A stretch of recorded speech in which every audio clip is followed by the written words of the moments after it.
Hello everyone. So in this lesson, we're going to talk about how we put everything together, right? We went over all the optimizations for search and GDN.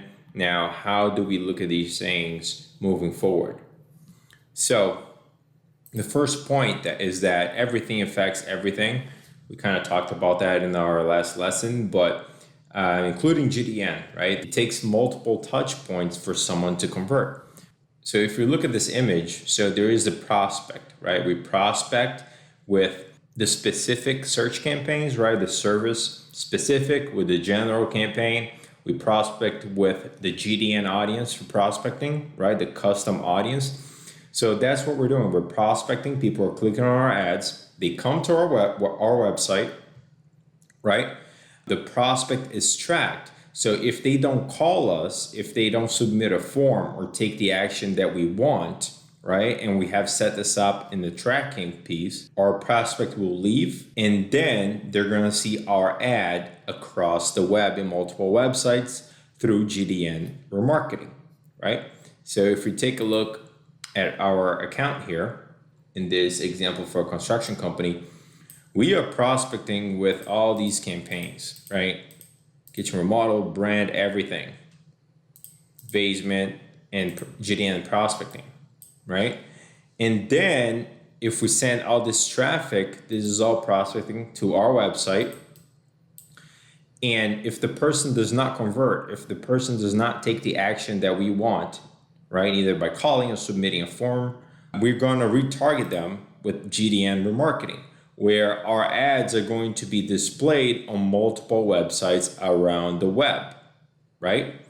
And with the goal, with the intention of bringing them back to our website so they can contact our business. So that's what we're doing here. So everything is connected. So when we look at the results here, when we're analyzing results, if it's a small account, right, that's not getting a lot of conversions. So let's say if it's taking you a month to get anywhere from 30 to 40 conversions, you wait 20 conversions and you look at the results at the aggregate level, right? And let me show you a live example here of what that would mean. So you'd wait 20 conversions to look at all the campaigns combined. Here I have, as you can see, search and GDN and brand campaigns. Here, I would wait until I get at least 20 conversions in order for me to compare that to past to see how I'm doing. And then I can dig down and see what campaigns are not performing well. But don't get caught up at the campaign level because, again, everything affects everything, right? Sometimes this non-brand campaign, the CPL may be going up, but guess what? We're getting more conversions at a cheaper cost here at brand, and everything here is looking better at the aggregate level. So this is the feeling that you have to have when optimizing and analyzing the results for your account. Now for bigger accounts, so let's say if you're receiving a lot of conversions like this one, right? Last 7 days, we got 42 conversions. Then that's a good thing. Then you can kind of like optimize on a weekly basis, or depending on your feeling for the account, you may wait 10 days or so to optimize because you want to have more data so you're sure that things are really working or not working depending on the business, right, that you're in or the business that your client is in, okay? So when you have a lot of conversion data, that's good. Then you can wait more than 20 conversions so you can be sure because you know that conversions are not a problem. But the minimum is 20. You don't want to make decisions below 20. If you're getting more than 20 on a weekly basis, that's fine. You know, depending on your gut feeling, you may even wait a little more so you have 50 conversions and etc. So you can make an even more educated decision based on more data, okay? Now, another thing that you have to keep in mind is that seasonality may affect performance, right, when analyzing your results. So what I mean by that is, well, there are a lot of businesses that have seasonality. So for example, in the student loan business, the traffic and the performance goes down late August, right? Because that's when the demand is down.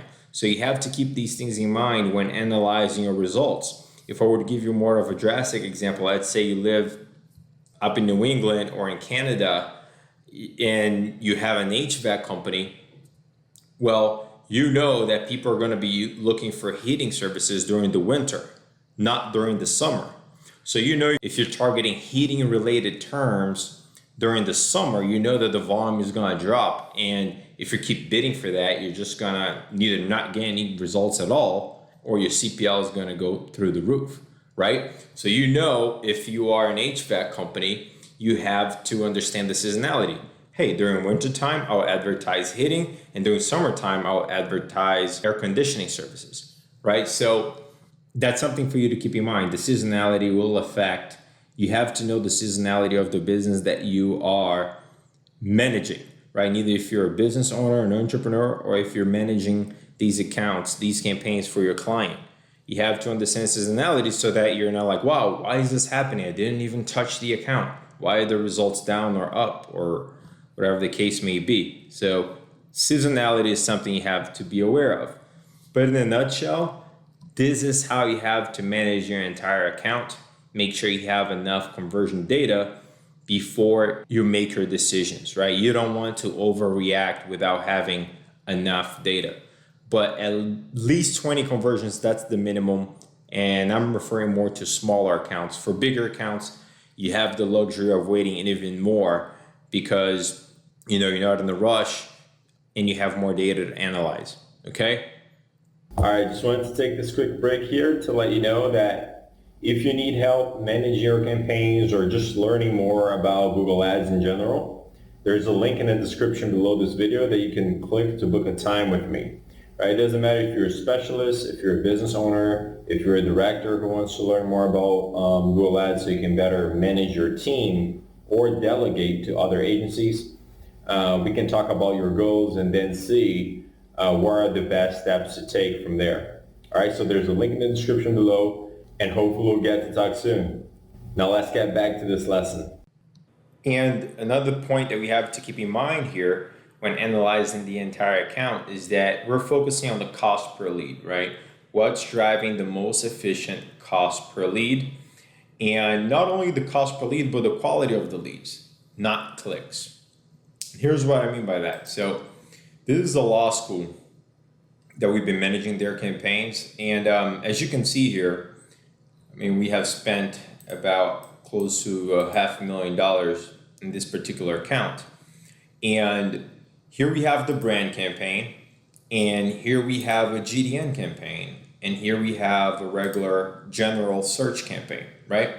So when we look at the average cost per click, okay, as you can see, brand has $5.66 overall, GDN only 46 cents, and the general search campaign $8.67, right?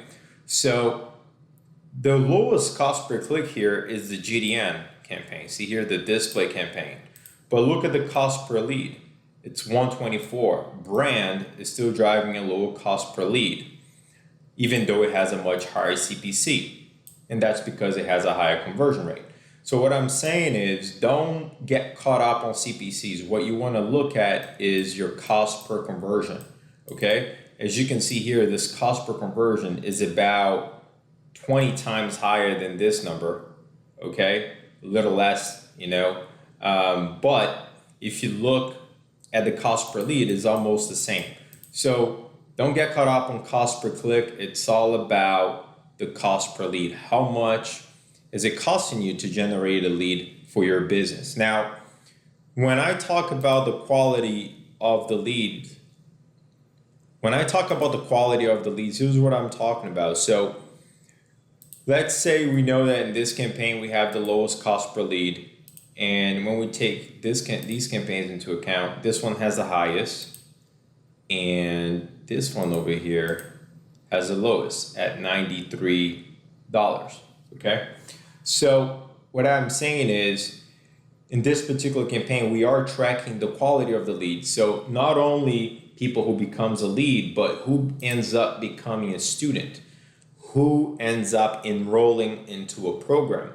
So this is a metric that we don't have here in the account, but we have to communicate with the client so we know what those numbers are, and where these numbers are coming from. So that's why for your business, if you run a business that also depends on sales or someone enrolling into something on the back end, it's important for you to have those numbers and know where those leads who are converting, who are becoming, in this scenario, students who are enrolling in the programs. We need to know what those campaigns are. Okay? So that's what I mean by the quality of the lead. So you have to know that on your back end. And if you're a small business owner, you can accomplish that with call tracking, okay? And also with your form submissions. With the call tracking, it's pretty straightforward. The system does that for you. But with your website, you have to talk to your web developer and let him know, hey, I want to be able to track back to specific campaigns. So maybe he might have to do something where each thank you page that you're sending for each campaign, he'll be able to track that on the back end. So your sales team will know which campaign and landing page that lead came from, so that in your CRM, on your back end, you're able to track that data.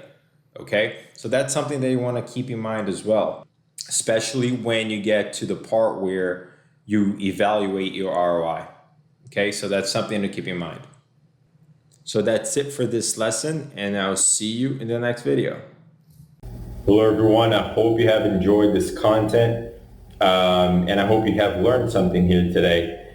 And if you really enjoyed this, please subscribe to the channel, comment, leave your thoughts below, and share it with your friends, right? You don't have to share it publicly, you can just share it privately with people that you think may like this content. That's a way that you can show me that you really enjoyed it, and that I'm doing the right thing, right? That I'm putting the right type of content out that are helping people better manage their Google Ads accounts. But I just wanted to take this time to thank you, and I'll see you in the next lesson. Take care.